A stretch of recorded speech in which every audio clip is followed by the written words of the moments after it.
Public life में एक चीज मैंने सीखी है, अगर आप कोई बात कहें और दोनों साइड उससे थोड़ा थोड़ा परेशान हो तो इसका मतलब है कि सवाल नाजुक है और आपने सटीक बात कही है।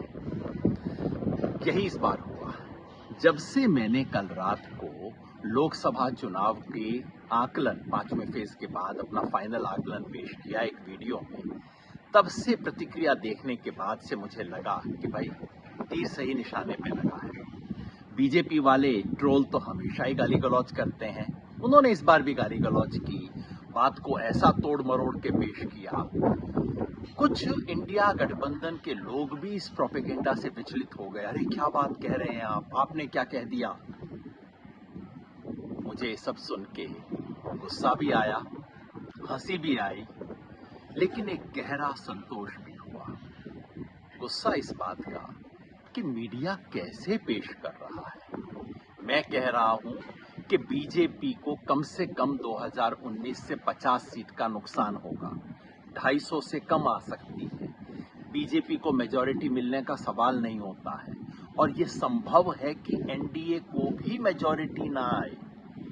और मीडिया क्या रिपोर्ट कर रहा है, योगेंद्र यादव ने बीजेपी की जीत की भविष्यवाणी की।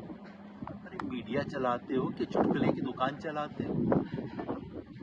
हंसी इस बात की आई कि बीजेपी के दरबारियों को और उनका समर्थन करने वालों को भी योगेंद्र यादव का कंधा चाहिए अपनी बात की विश्वसनीयता बनाने के लिए। शुक्रिया कहने का मन किया, लेकिन एक गहरा संतोष इस बात का हुआ कि आखिर ये बहस उस बिंदु पे आ गई जहां पिछले 1.5 महीने से मैं इसे लाना चाह रहा था।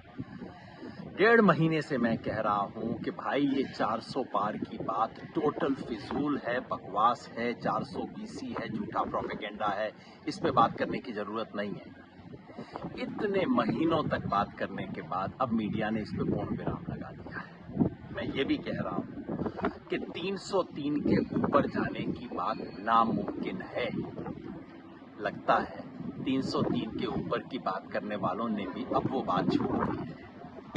मैंने ये भी कहा कि बीजेपी को 272 के ऊपर नहीं जा रही है, 272 से नीचे है। लगता है बिना बोले बीजेपी के समर्थकों और मीडिया के मित्रों ने इस बात को भी स्वीकार कर लिया है और बहस उस बिंदु पे आ गई है जब मैं पहले से कह रहा हूं कि असली बहस केवल इतनी है कि क्या पूरा एनडीए मेजॉरिटी ला पाएगा या नहीं ला पाएगा। मैंने ये कहा कि 5वें दौर के अंत में एनडीए आगे था, इंडिया पीछे था। मैंने ये भी कहा कि यह संभव है अगर ये स्थिति और चलती रही, जो खबर हरियाणा से, दिल्ली से, पूर्वी उत्तर प्रदेश और पश्चिमी बिहार से मिल रही है, अगर वो चलती रही तो ये भी संभव है कि इंडिया ऊपर हो जाए और एनडीए नीचे हो जाए। मतलब ये चुनाव पलट चुका है। ये सरकारी और दरबारी मीडिया के प्रोपेगेंडा से सावधान। बस देखते रहिए खेल चुनाव का और खेल मीडिया का।